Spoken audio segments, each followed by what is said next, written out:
And you get a fascinating kind of insight into the gentility of these kind of people. He was a gentleman adventurer, a gentleman diplomat. In those days, people like William Ashby were not paid a salary. They're paid expenses, but they were rewarded in other ways by given lands and revenues and rents and things like that. And he did quite well for himself in that regard. But he was completely landless himself. He was the younger son of a younger son, and his father didn't inherit anything.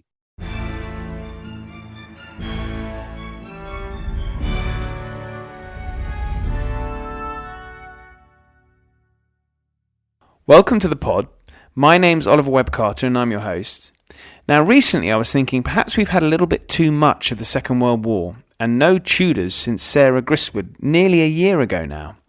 So we're now going to combine that with espionage as I talk with Timothy Ashby, all about William Ashby, Elizabethan secret agent. We'll hear all about Ashby's story from Tim, in particular his work as station chief in Edinburgh, running agents and black ops. As you heard at the start, he was a self-made man, but was involved in the aftermath of one of the most stunning events of the 16th century, the Spanish Armada in 1588. He worked for Sir Francis Walsingham, who was Queen Elizabeth I's spy master, and he was brilliantly played by Geoffrey Rush in the movie Elizabeth, with Cate Blanchett as history's most famous redhead. Now, as well as talking about the spy masters of the Tudor period, we also go on to chat about Fédon's rebellion, a slave uprising in 1795, one that is not particularly well known. Tim, as well as a historian, is also a novelist, so we delve into the late 18th and early 19th centuries. Our chat concludes with a discussion of Operation Condor.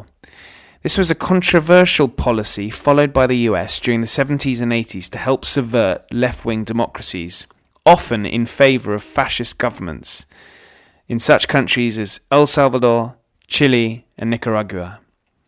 Tim has experience of the Reagan and Bush administrations as a foreign policy advisor, and he also gives his view on why the Americans were involved so heavily. Tim has had involvement with the Caribbean island of Grenada, which the US invaded in 1983 to overthrow a particularly nasty regime, so we briefly talk about that as well. I put in links to books and articles that we talk about throughout, and if you like the pod, please like and subscribe, and even give me a review, which I'd be hugely grateful for. And if you want to get hold of me, you can on our email address at history@aspectsofhistory.com, or you can get me on the Twitter at OllieWCQ. I'll hand you over to me and Tim talking Elizabethan espionage.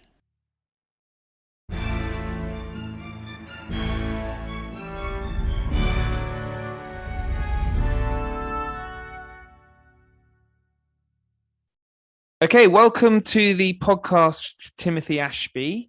Thank you.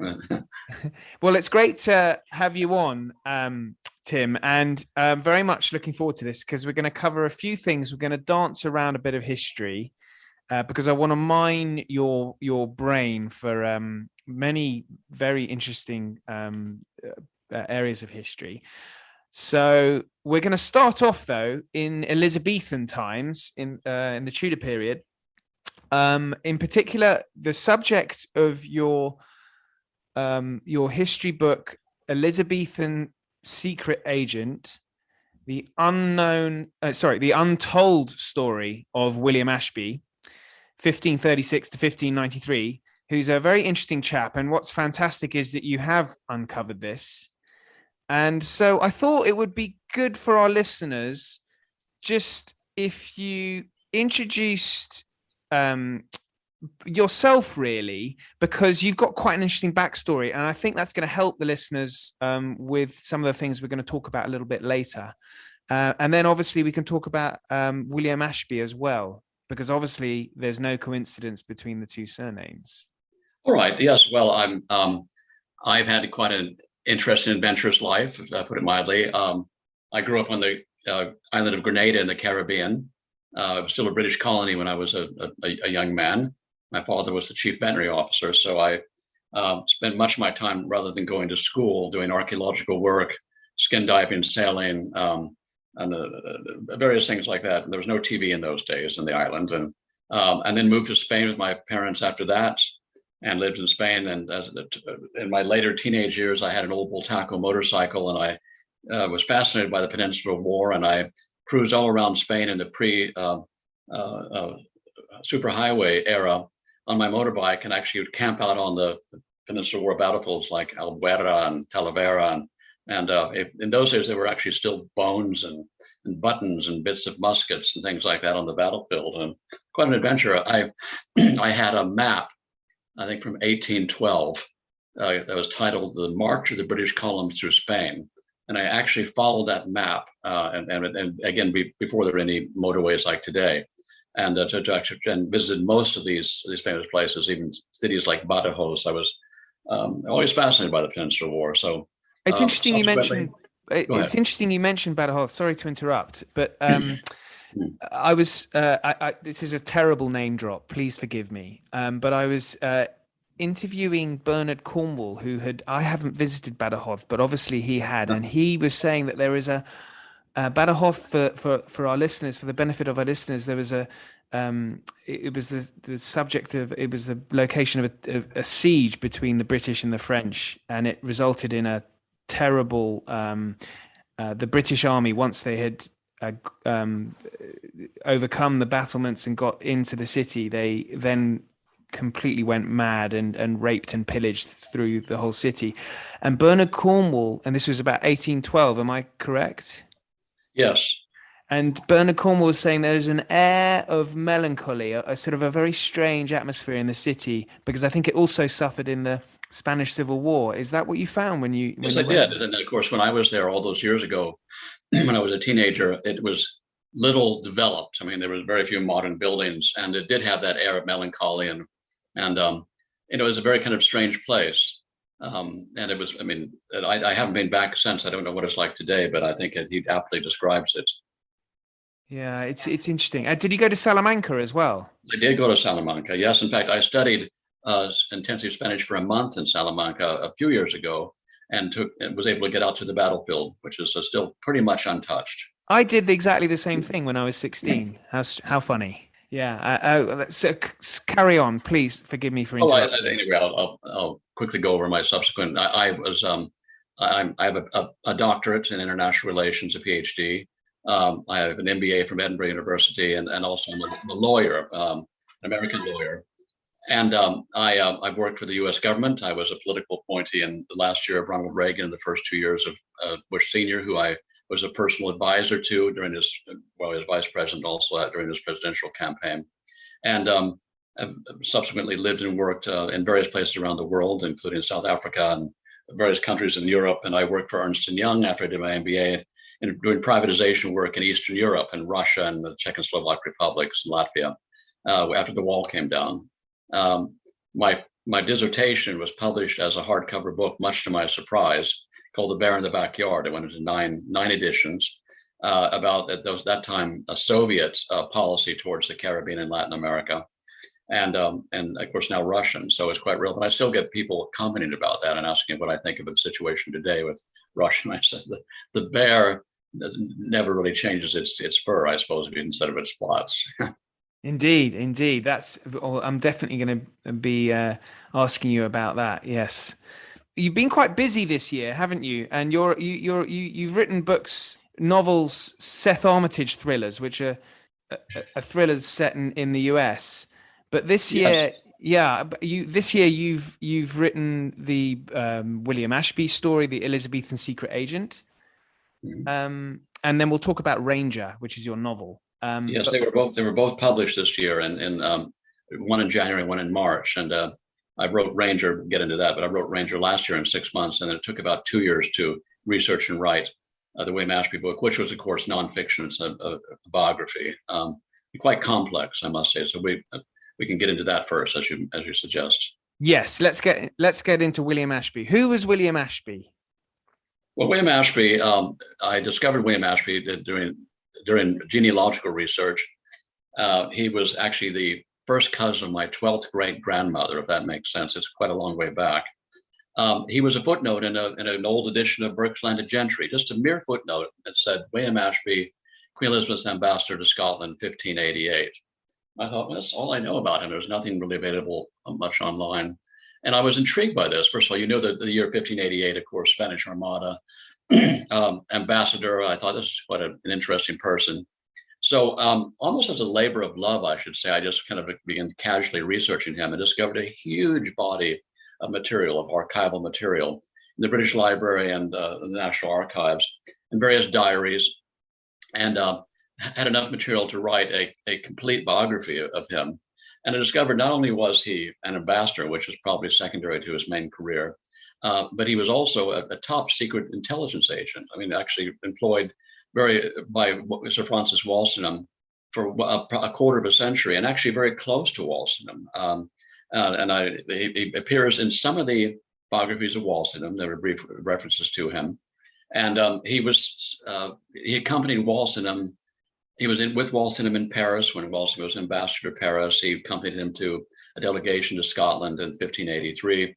And then just when the Spanish fleet was coming over the horizon, the Armada, he was sent hurriedly to Edinburgh to be the English ambassador with the mandate to keep the Scots neutral. In other words, promise them anything, Walsingham said, just, as long as they keep the Spanish out, because there was a huge fear in the foreign policy establishment in London that the Spanish would land and invade from the north. And of course, they had planned to land in England, but of course, were blown off course. And of course, they didn't hook up with the Duke's forces from the Netherlands. But there was a great fear, actually up until 2 months or more after the Armada was more or less defeated, that they would still land. So Ashby was sent there with a clear mandate: prevent the Scots from allying themselves with the English. And there were still a number of Scottish Catholics at that time who were very much opposed to Protestantism and supported the Spanish. And also do what you can to destroy any Spanish attempts to establish bases in Scotland. That's exactly what he did. And what was the relationship between the monarch at the time in Scotland, James VI, with the Spanish? Well, King James was playing all sides. He played the French and he played the Spanish, and he made various promises, and he secretly was writing to them and saying, my heart belongs to France above all else, and he was playing games with Spanish. It all came down to money. The king was impecunious, and had to, even for his wedding outfit a couple of years later, he actually had to borrow the wedding clothes from one of his nobles because he couldn't afford his own wedding clothes. He was always short of money, and it really came down to whoever would make him the most promises, from a pecuniary sense, that he would basically side with them. And William Ashby made him various promises. He said he'd be an English duke. He'd be given lands back that had belonged to his grandmother. He'd be given certain sums of money, which they called a pension, but it was actually a bribe. And then when this Armada was defeated, Queen Elizabeth said, "No way, we don't need to give him anything." So it caused a lot of problems because Ashby stuck his neck out to do this, and was reprimanded publicly and officially by Walsingham and by the Queen, who was furious. But basically, I think it was all a setup. I think Walsingham had told Ashby, never mind, I'll look after you. And he did. He wasn't dismissed from service. He stayed on for another year and a half approximately as ambassador. And it seemed to have all been forgotten. So there is strong evidence that Walsingham basically whispered in his ear and said, "Promise him anything, I'll take care of you," because there's nothing documentary about that. Although we do have documents where Ashby says, "Excuse me, Sir Francis, can I go ahead and do this? Is this the right thing to do?" And Walsingham apparently didn't reply and just went ahead and did it. But at that time, they truly believed the Spanish were going to land and make a base there. So Ashby's job really is to keep James VI on side. James VI, of course, is the son of Mary, Queen of Scots. And Sir Francis Walsingham, it'd be great to talk a little bit about him, because I've always got this vision of him being Queen Elizabeth's, rather Machiavellian spy master. But could you talk a little bit about Walsingham? Yes, well, he was a Machiavellian spy master. He had a few loyal subordinates that he trusted, and William Ashby was one of those, which is why he was sent to Scotland as ambassador. And Ashby had no true diplomatic experience before that, although he had been a diplomatic courier and a secret agent, even in the courts of the continental courts. but Walsingham also had a very bad relationship with the Queen. I think many historians are not aware of this. She treated him very badly. She had very derogatory nicknames for him. There's a famous case which I've documented where she actually takes off her slipper and throws it at him across the audience chamber in London, and it continually degraded him. And but Walsingham, out of loyalty, carried on up until he died. And he many times threatened to quit and said, I can't deal with this, and it's causing me, mental anguish and physically damaging my health. So, but he stayed on. And I learned, first of all, I developed a different perception of Queen Elizabeth because she was arbitrary and changed her mind and also conducted her secret negotiations, or thought she was. But of course, Burghley and Walsingham knew all about these. But she treated her subordinates, with the possible exception of Burghley, very badly. Now, Ashby met with her and actually briefed her on several occasions, probably more than that I've documented, and she seemed to treat him well. But Walsingham seemed to rub her the wrong way, to use that expression. So do you think, because she's towards the end of her reign around this time, isn't she? Is this a sign? I mean, I'm just trying to get at why Queen Elizabeth treated so many of her advisors badly. Is this because she has, she's well set on her throne, whereas when she was much younger, her position on the throne was a lot more uncertain, or is there something more behind that? Well, I think that she was quite stubborn. She was constantly being warned by Walsingham that her life was in danger, and there were various assassination attempts against her, including one in 1590 that William Ashby actually prevented. He gathered intelligence about a plot to assassinate her and brought her back to London with him. He discovered it, I think, in Scotland, brought it back. And I think that she was just very stubborn, and she truly thought that, of course, because she ruled by divine right, that she knew better than anybody, even her intelligence specialist, and of course Lord Burghley, and even Lord Burghley, who was probably closer to than anyone, complained to Walsingham that she didn't listen to him, and he doesn't know what the Queen is thinking, and she's arbitrary and all this. So, doing my research, I discovered a lot of behind-the-scenes chatter, as one would say, about the Queen, and of course they were very circumspect. But Walsingham actually would complain fairly bitterly to not to Burghley, who would report it on to the Queen, but to others about how badly he was being treated. So I think that I think she's probably a very insecure woman, based going back to her childhood. And there's one funny incident, if I could relate it. A young nobleman was walking in the garden of actually Westminster Palace, and the tilt yard, as they said. And he looked up one morning, and the Queen was at the window of her bedchamber, wearing just her nightgown, and of course hadn't done up her face. And she scowled at him, and he said, "Oh my God," And so that evening he was walking the garden again, and the Queen came up to him and slapped him on the side of the head. And I wrote in the book, I said, it's a good thing it wasn't his father. His head would have been chopped off instead of just whacked by the Queen. But that's the kind of funny, arbitrary stories that I've come across just in the exchange of correspondence in the course of the research for the William Ashby book. That is brilliant.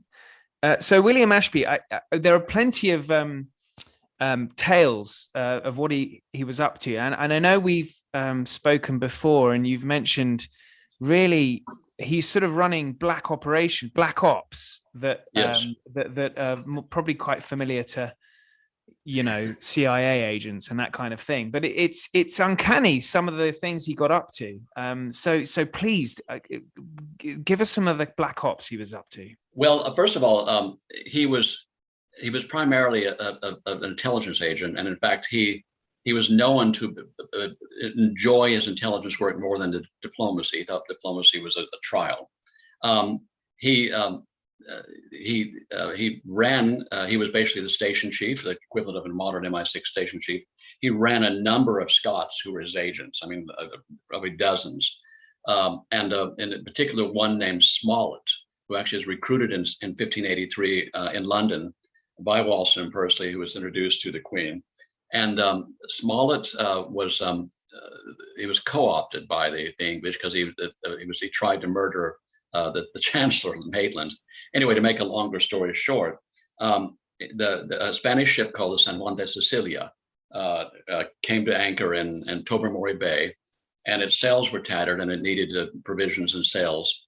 and it was not carrying treasure. It was a troop ship. It had about 200 soldiers aboard, and Ashby and Walsingham were afraid that they would form a nucleus of an army because they were well trained professional soldiers. And the local laird said he would the ship could shelter there as long as the soldiers helped him attack his neighbors, fellow lairds, and burn their villages and raise their castles and whatever, which they did, which really alarmed not only some of the Scots, but also, of course, the English, as this kind of rampaging, disciplined army that might have formed the nucleus of more. And also there was fear there were more Spanish ships and more Spaniards coming ashore. Actually, more than 1,000 Spaniards did take refuge in Scotland above and beyond this.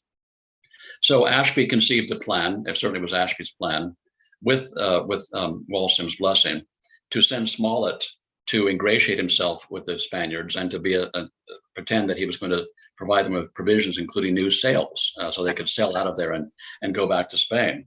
And this is prior to the Armada, right? Yeah. Well, it was actually the Armada. There was an Armada ship. It's one of the ones that fled up around the northern coast of Scotland and took refuge. It was battered, but it was still serviceable. I see. So we're in the immediate aftermath of the Armada. It was actually like the Black Ops took place in November. So it was several months actually it anchored there while the troops kind of rampaged. And so Smollett went aboard and was well known to the Spaniards and ingratiated himself with them. And then, according to the official documents, he laid a powder train to the magazine, lit it, and got off, and the ship blew up. And that's the famous Tobermory galleon, which, of course, is the stuff of legends and is a treasure ship, which it doesn't at all. And it killed most of the crew, but the soldiers were ashore, so they survived and kind of were wandering around still, kind of living off the charity of various lairds.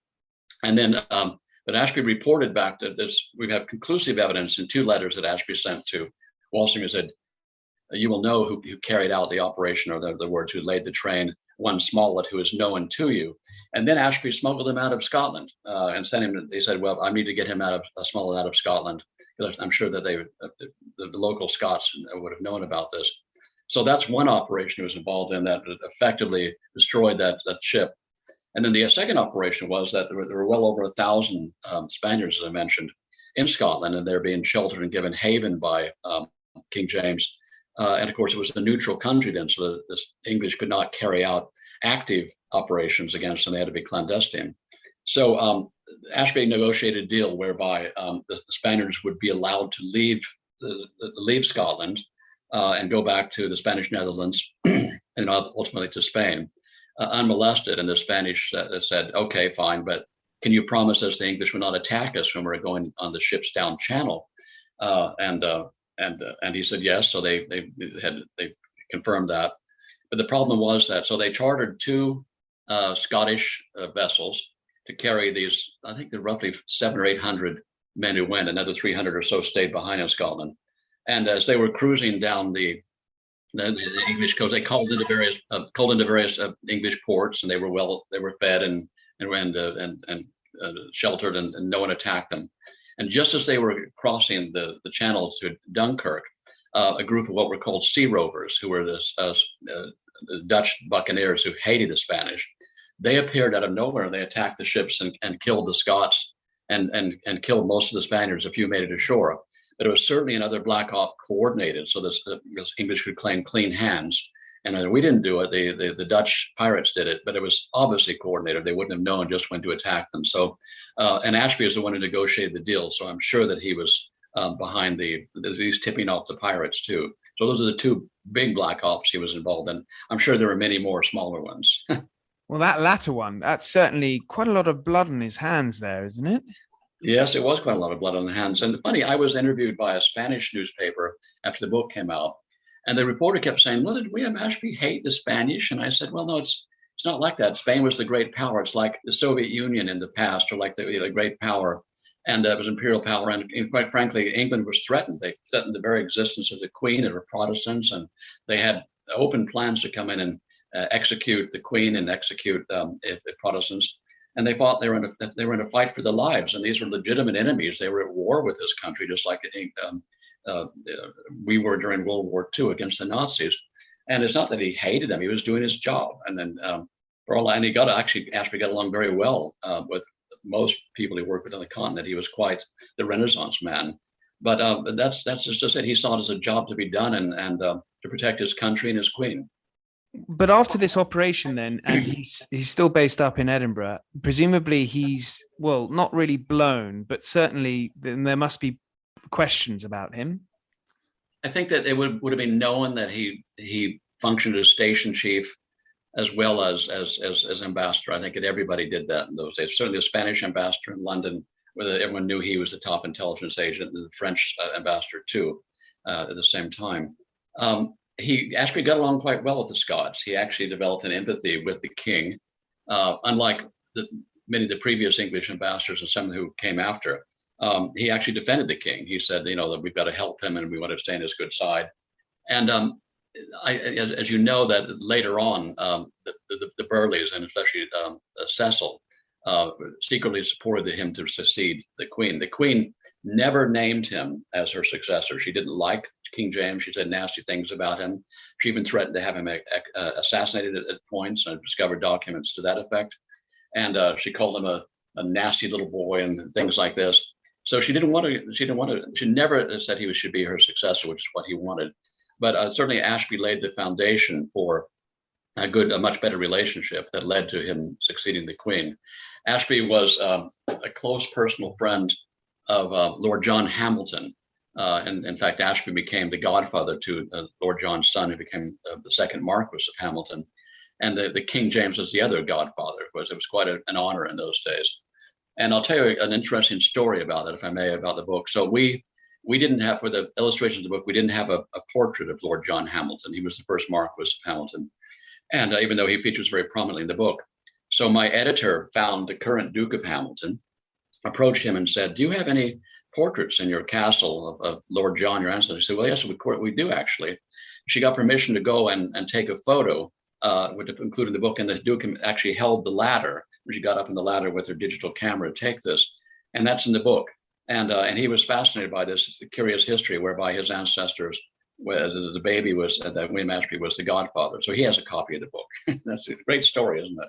Fantastic stuff. And so with Walsingham dying, his role as sort of spy master was taken over by William Cecil. Is that have I got my Tudor history right here? Yes, more or less. It kind of morphed into it. I mean, Lord Burleigh, Cecil's father, more or less, it took over. And so Ashby was given, back in London, Ashby was given kind of like what you call the Scottish desk and also the French desk and today. And he was definitely in the good graces of the establishment of Burleigh. He was given, he was made a member of Parliament. Of course, in those days, they were basically given seats. He was given various revenues and rents from Catholic recusants, and was doing quite well for himself. And then, unfortunately, he contracted the plague and died in 1593. Do you have any sort of written sources describing his end? Because the plague was a particularly nasty way to go, wasn't it? Yes, I do, and I present these in the book. Some of the sources are based on other accounts of people dying of the plague.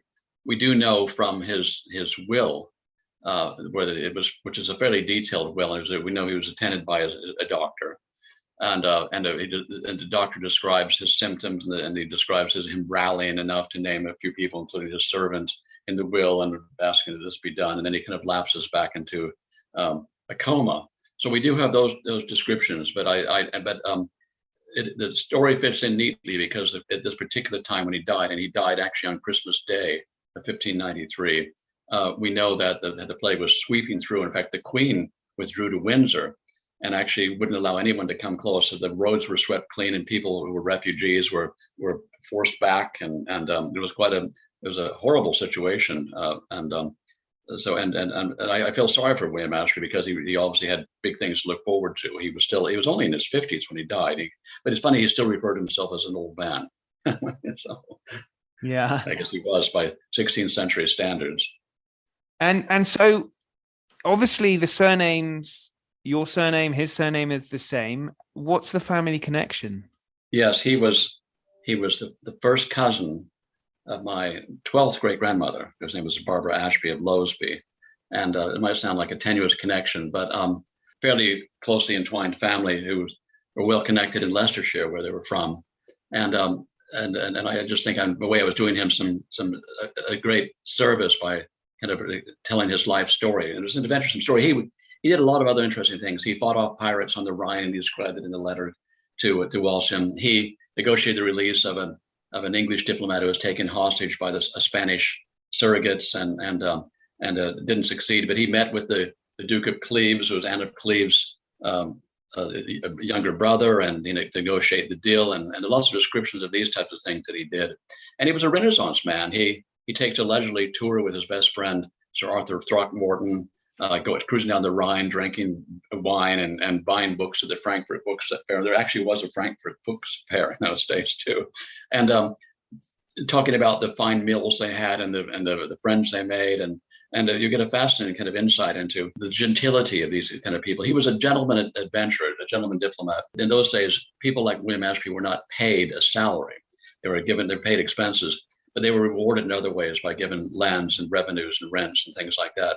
And he did quite well for himself in that regard. But he was completely landless himself. He was the younger son of a younger son, and his father didn't inherit anything. So he did very well for himself. He matriculated at Cambridge, at Peterhouse. He got a master's degree from Peterhouse. He subsequently went abroad. He was a Marian exile, fleeing Queen Mary, one of the 1,000 young Protestants, especially from Oxford and Cambridge, who did that. He went to the University of Paris for 2 years. I think he started his spying career there, frankly. I don't have documentary evidence about that. He came back and actually went to Oxford University, got a master's from Oxford, and then he became trained as a lawyer at the Inns of Court. So quite an interesting career, although it parallels what many other young men did in those days, the kind of careers they had. Yeah, absolutely. It's a wonderful story. It really is. I've put a link in the show notes for the book here. So Tim, now we'll move further to warmer climes, the Caribbean, and this is the subject of your novel Ranger, which I think is set in 1796 Grenada. Yes, it is. Now, if my 18th century history is right, 7 Years' War, 1763 is the Treaty of Paris at the conclusion of the 7 Years' War, when I think Grenada is handed over to Britain from France. That's correct, yes. So your hero, he's a very interesting chap, Alexander Charteris, I think Chart for short. Oh, Chart, yes. Yeah. So could you just describe that? This is a historical fiction novel, so we're going from non-fiction to fiction. And again, the link will be in there for the show notes for our listeners. But this is an interesting period of history because we're around the French Revolutionary Wars. Britain and France, as is our tradition, fight a lot. And Chart, your hero, has a very interesting backstory, doesn't he? And I think at the same time, John Adams is about to be or has been elected president of the United States of America. Yes, that's true. If I could just say one thing, that I had previously published a scholarly article for the Military Historical Society in London on Fédon's rebellion. And I'd done a lot of research for that. I'd always wanted to do a novel based on Fédon's rebellion. So a lot of the historical research came from that launched the novel. Well, I'll add that link in. If you can share that link, I'll put that in there as well. I'll send that to you. Yes, Fédon's rebellion is definitely something that I want to talk about, because that's quite I'm familiar with the rebellion of Toussaint Louverture in Saint-Domingue, but the Grenada is altogether an unknown area for me. Well, it was a classic subversive activity by the French Republicans. It was during the French Revolution, and the French did exactly what the Soviets did, in subsequent centuries. They infiltrated agents, and they brought in arms and ammunition and training and liberty caps and cockades and all this, and the white French, the old white planters who were French, and the mixed race French were kind of second-class citizens after the British took over. The British were a minority on the islands. They had some of the biggest and best plantations, but there was still a large percentage of people who had been the French colonists or descendants of French colonists for the past 150 years, and they were ripe for revolution. So, and also, of course, the Republicans promised the abolition of slavery, the freedom of slaves, which, as I talk about in the book, actually did not take place. They basically they freed the slaves. They would proclaim them as slaves, and they said, "Yes, but now you have to work for us without pay." So, and some of the slaves didn't like that, which is, as I mentioned in the book, they actually fled and joined the British to fight against these people because they had been promised freedom, and the British did promise them freedom. Maybe I'm jumping ahead a bit here, but Chart basically joins an actual unit called the Loyal Black Rangers, composed of former slaves trained in guerrilla warfare, and they were promised their freedom if they fought for the British, which they did. So that was all true. Anyway, Chart is based on genuine characters that I've researched. He's born in Grenada on his family's sugar plantation. His father's an aristocrat from Leicestershire. And the mother is a mixed race, a Garifuna, who's a black Carib from St. Vincent. The father is a Renaissance, an Enlightenment man. He reads Burke and whatever, and Rousseau. After the mother dies in childbirth, the father takes the little boy Chart, whom he dotes on, back to England and raises him as an aristocrat. He goes to Westminster School, and he's treated very well by most people, even though he's dark complected. And in fact, the Westminster School is based on an actual Jamaican mixed race man in the 1760s, and his experiences. Actually, funny enough, he was actually treated quite well, which is interesting about race relations in those days. It is interesting that I just wanted to explore that a little bit, because race relations, as you say, in those days, look, I'm not sure one could describe it as equality, but I think the Victorians had a much more superior attitude, and that's where a lot of the race, the approach to race changed. But yes, like you say, in the 18th century, things weren't quite as bad as I think they got during the Victorian period. Is that fair to say? It is correct. And what's interesting too is that there were literally hundreds of mixed race individuals from the British sugar islands, especially Jamaica, who were sent by their fathers and by their relatives back to Scotland and England and Wales, and husbands and wives were found to them, and they were usually from a wealthy background, and they were integrated. And in fact, many of their descendants, I've met some of them in modern England who aren't even aware that their ancestors were mixed race people from the 18th century. So that they were accepted. In my opinion, it was based more on class in those days. You could be a mixed race person, as Chart is, who's from an upper class, and be accepted if you went to the right school and whatever. And so I don't see it as a color issue, although in the Caribbean colonies themselves, it was more of a color issue, and some were treated as second-class citizens. Although again, in the book, to quickly segue back into that, I talk about a mixed race man, a mulatto man of French ancestry, who became a hero on the British side. He had a cavalry unit. And there's a monument to him actually in St. George's, Grenada to this day. His name was Captain Louis La Grenade. And by strange coincidence, his great, I think 5 times great granddaughter is the Governor General of Grenada today. Isn't that an interesting connection? That is, absolutely. So Chart, it gets involved. He gets a bit of bad luck, and I don't want to, no spoilers, but he does get mixed up with slavery in Grenada, doesn't he? He has a nasty cousin who wants to inherit the land that from the father, so Chart is actually re-enslaved on a legal technicality, and that's this. It's in other words, if the mother was purchased as a slave by the father, and if the mother was never manumitted before her death, the child of a slave was a slave. And so and I use a famous court case that took place actually in the 1770s in England to describe how he was basically still considered the chattel of this cousin. And again, not to give too much away, but he basically is re-enslaved, kidnapped in London, sent back to Grenada, and labors on a plantation until freed by this Fédon's rebellion. Yes, so Fédon's rebellion, let's talk about that a little. Who was Fédon? And Fédon was the mulatto offspring of a French planter. He had quite a large plantation, and he's a national hero of Grenada to this day. I grew up in Grenada; I know this quite well. But it's strange enough, he had over 200 slaves himself, and in fact, they were just as egregious as slave owners as the white English or whatever.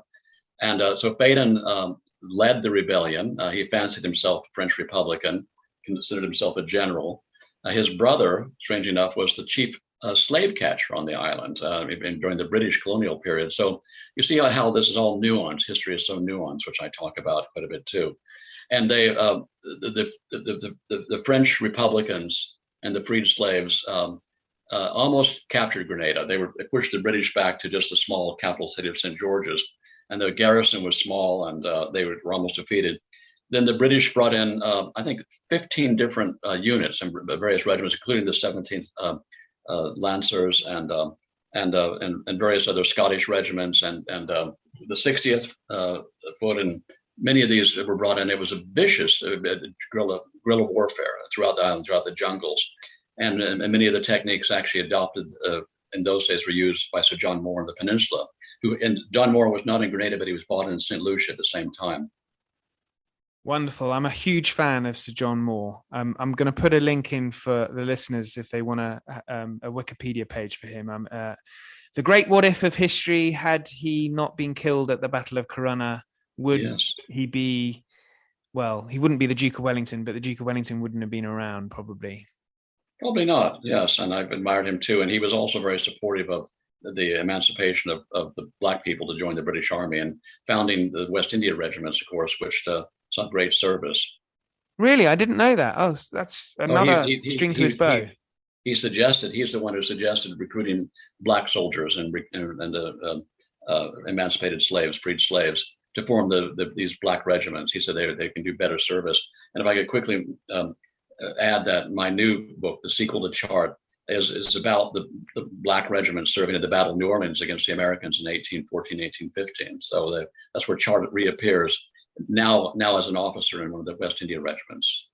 Oh, fantastic! Now, the Battle of New Orleans is a result that didn't go quite according to plan from a British perspective. Yes, it was a shambles from the beginning. It was a different divided command. Admiral Cochrane said he was an overall command, but he was a naval officer. There were various generals who were appointed and reappointed, and including the Duke of Wellington's brother-in-law, Pakenham, who was actually killed during the battle. And the logistics were terrible. They didn't have food and supplies, and they tried to tramp overland through the marshes and swamps. And they attacked a fortified position, fortified by the Americans, across a vast kind of a pasture.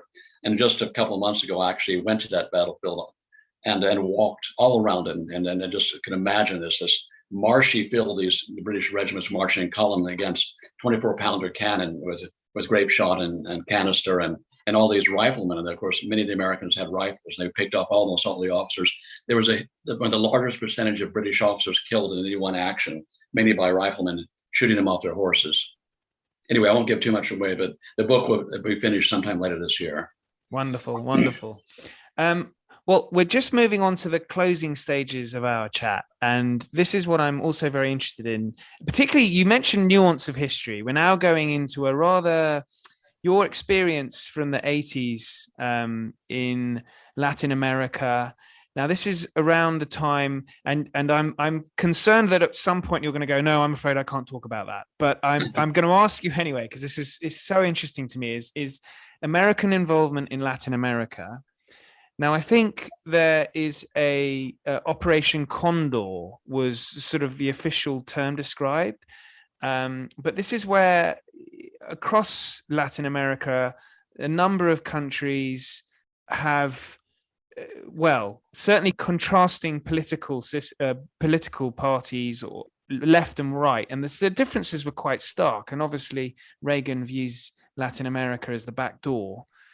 And I wanted to ask a little bit about a few of the countries that were involved. And by the way, you should dive in if I'm talking rubbish, because you know a lot more about this than I do.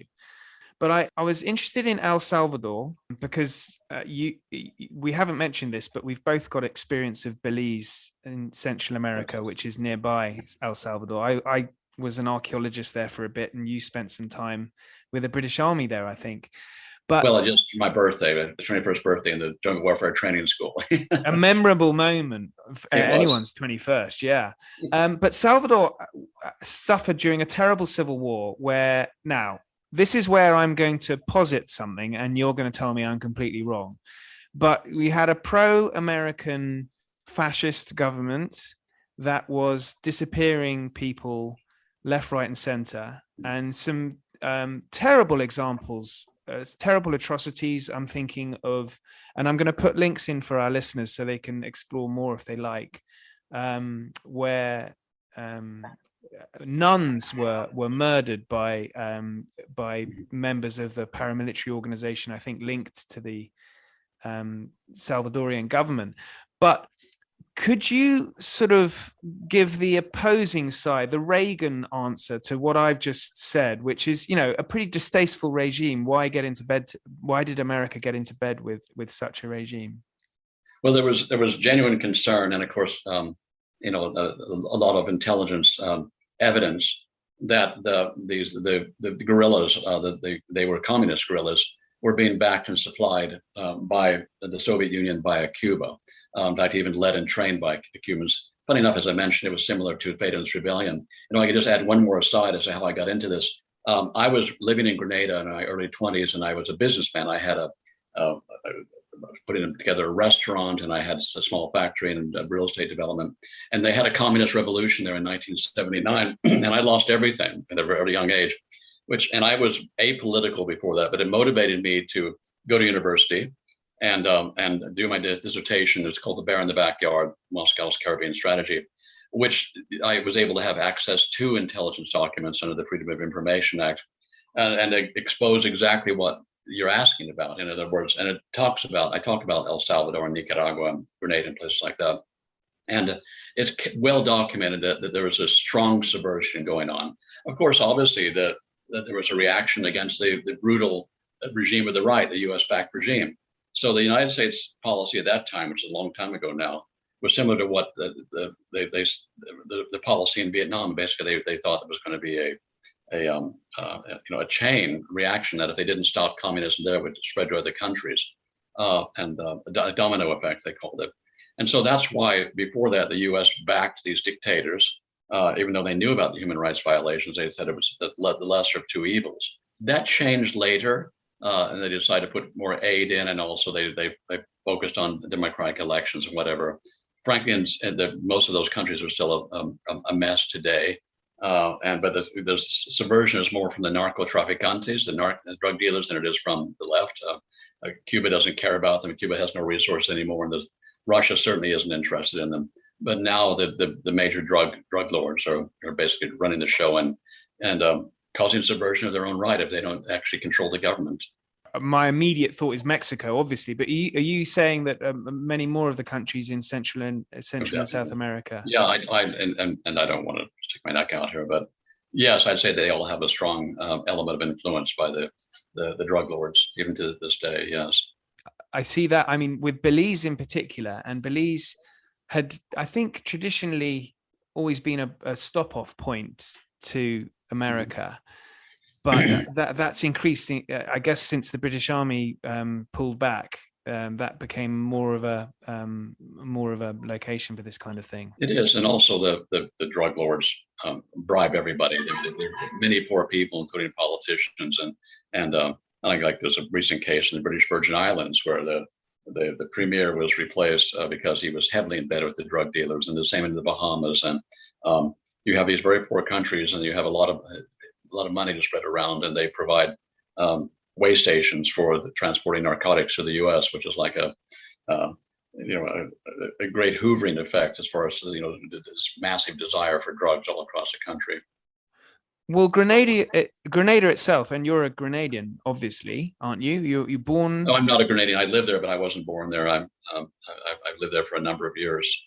Okay, but Grenada was involved in an invasion by the Americans in 1983. Yes, which is, again, I don't know. I mean, I remember it very vaguely. I think it actually features in a Clint Eastwood movie, The Heartbreak Ridge. But Yes.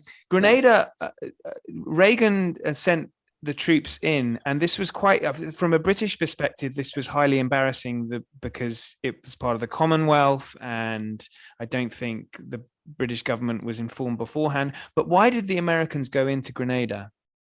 Well, primarily because of the American Medical School there. There are 1,000 medical students who are making phone calls and saying, we live in terror. So what happened is that, as I mentioned, I was actually there just after the Grenada Revolution of 1979, when a kind of faction, they call themselves communist and or socialist, and they were backed by Russia and Cuba and the East Germans, and they took over. They deposed a very corrupt prime minister and set up their own revolutionary government. And then a few years later, the kind of the soft leftist and the Stalinists fell out, and the Stalinists massacred Morris Bishop was the prime minister, who I knew quite well, by the way, and he genuinely was actually concerned about the brutal repression and secret police from the Stalinist side. They literally lined him up with other government ministers and with his girlfriend, and machine gunned them in the old fort there. And then they imposed a curfew. The Stalinists killed about at least 100 just ordinary people who ventured out and said, "What's going on, Mon?" and that type of thing. And it was a reign of terror. And the medical students actually did beg to be rescued. They said, "We were afraid they're going to turn on us next," and they were making threats against them. I know this very well. I went there immediately after the revolution and talked to a lot of people, including the Grenadians and the medical students. And they generally were afraid, and they appealed to the U.S. to come in and rescue them. The British thought that was interference in their affairs because they were a Commonwealth country, even though, in my opinion, they were kept well informed of it, and they were relieved that the U.S. went in because the British didn't have the capability and didn't want to do that at the time. But the rescue mission was relatively clean and surgical, and there were a few casualties, including some American SEALs. But the people generally welcomed the Americans. I mean, they absolutely jubilant to it. They thought that they were being liberated, welcomed the troops, invited them to their houses, didn't think they were being oppressed. The Americans pulled out very quickly, by the way, after that, the troops. And they also dumped in tens of millions in aid and built and resurfaced the roads and things like that. The Grenada is a relatively stable little democracy today. And the people still give thanks. They actually even celebrate their Liberation Day, which is, again, the world doesn't seem to realize that it really was considered liberation. And I don't think Reagan would have gone in if it hadn't been for the presence of the American Medical School. Great stuff. That's so interesting. There's so much more I'd like to talk to you about, but perhaps I get you on another time. Absolutely. I'm thinking, Chile, Nicaragua, Iran-Contra, all this stuff is just so fascinating. Tim, it's been an absolute pleasure. Thank you so much for your time. You're most welcome, Ollie. I do hope you enjoyed that and our 500 odd years worth of history. Coming up next, I've got crime in World War II London. And as a special episode, I'm talking about the partition of India, the anniversary of which is on the 15th of August. I had a very nice review from Carlito29 on iTunes, and to quote him, or it could be her, "I'm not usually interested in historical fiction, but I will definitely give these a go now. I'm so delighted to read that. Until next week, thank you, and good night."